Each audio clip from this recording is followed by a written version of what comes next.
at the end of the episodes, whenever we have these actionable takeaways, I always like to keep mine simple and direct. It's not psychology based or science based, it's IEL based. So, my opinion is I think with quiet quitting, I think being honest about what your priorities are in terms of your career and your life, I think it can really help you redirect your feelings and then your actions. So, if your priority right now is to excel in your career and collect all of these certificates and like medals and recognitions, then feel free to go above and beyond with your work because that's what you chase. Like that's what helps you feel fulfilled. That's what drives you. But on the other hand, if you're the type of person who just likes to get by, who just likes to earn like the same amount of money every month, and all you want to do is get by in life, you don't really feel fulfilled with going above and beyond at work or even with your personal relationships or your health or anything like that. Like if you're goal in life is just to get by, then I think being a low key employee is who does their job at the end of the day is still a good way to live. So you're not actually negatively impacting other people. But the thing is, you're just doing the bare minimum. And so realistically, you should expect to also receive the bare minimum. You won't be excelling in life or like being recognized at work. So it's still within my mindset of you reap what you sow. So if you want to be the type of employee who goes above and beyond and chase your milestones in your career, then you should be a team player and you should go above and beyond. But if you're the type of person who actually genuinely enjoys just getting by in life, for as long as you do your job and you don't really negatively affect other people, then I think it would still be a good way to live.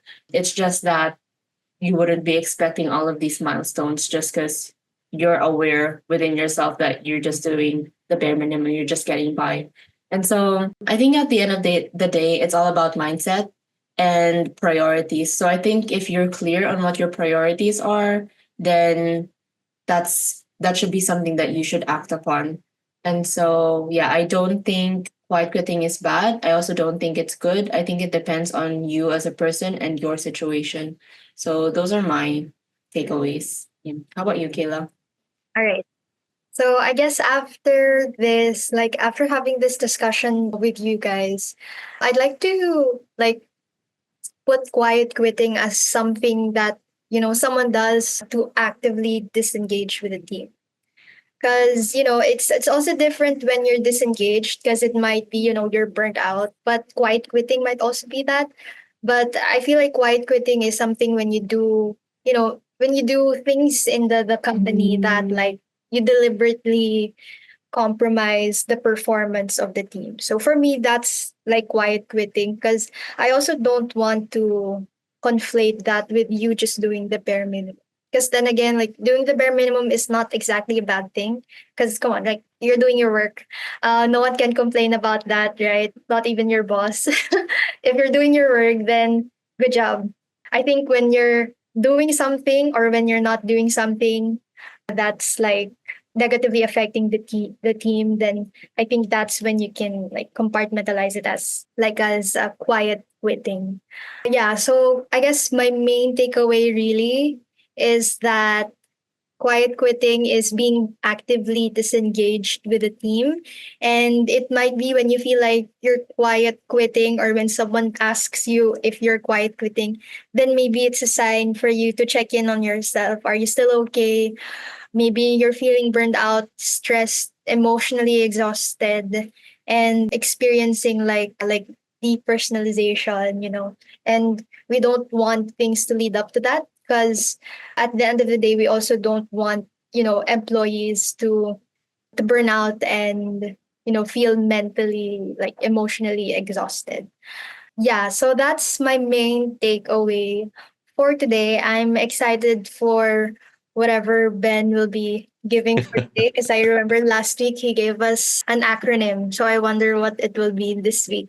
Yes, and I guess I want to say that in our day to day life and in our day to day work, we all experience moments of tiredness, fatigue, of just like maybe that sometimes that sense of being overworked, right, and overwhelmed. So all these are part and parcel of our day-to-day life. And when we kind of move over into that feeling of dread, right, like dragging our feet and just dreading the day for work, that's when we need to be more mindful and to ask ourselves, okay, so where am I at and why am I experiencing this? And how long have I been experiencing this, right? So for those of us that are experiencing that sense of dread in our life, right? And clearly the nurse that we talked about in the MIDS whole segment, if any of you in that similar situation, when you feel unappreciated, when you feel drained, when you feel that lack of support, and you are not sure if it's even worth it, giving your very best to work. So if any of you are in that situation, I have an acronym for you. Yes. So I want you to remember to get rest, right? REST. So R is to reflect on your boundaries, right? So are you saying yes too often out of fear, or no because you're exhausted? Know where your line is, because there are some people that find it so difficult to say no to other people because of whatever circumstances or career stage that they are in. So reflect on your boundaries, the first R, right? Second, E in rest is to express your needs, to speak up before you burn out, and to know that it is okay to ask for help. It is not a sign of weakness, right? And it can come in a form of brainstorming with your team members. If you're unfamiliar with asking for help, go and look up, go and find YouTube, or go and ask ChatGPT or Gemini or whatever tools. How do you ask for help professionally? Because when we speak up and communicate workload concerns early, so this helps us and help everyone to work together towards a common resolution.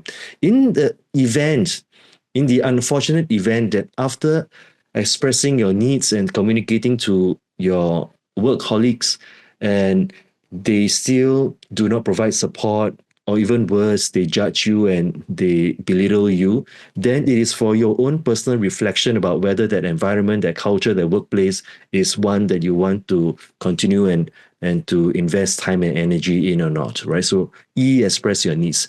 S in rest is to stay curious, not checked out. If something's frustrating you, ask why.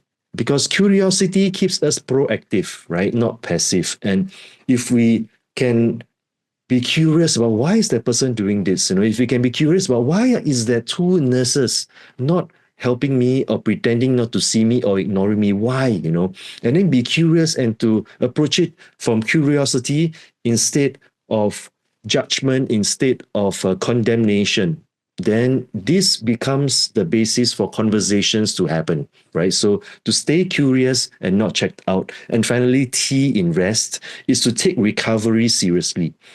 Rest is not laziness, right? And I want you to know that it is okay for us to take breaks. It is preparation. It is protecting our sleep, our downtime, and our personal life, because this is our way of recharging and re-energizing ourselves so that when we show up at work the next day, a brand new day, that we would always be at 100% full capacity, fully charged and ready to discharge our responsibilities and our duties and our energy. So if I can summarize, get rest. Right? R, reflect on your boundaries. E, to express your needs. S, to stay curious and not checked out. And T, to take recovery seriously. So that's my take for today.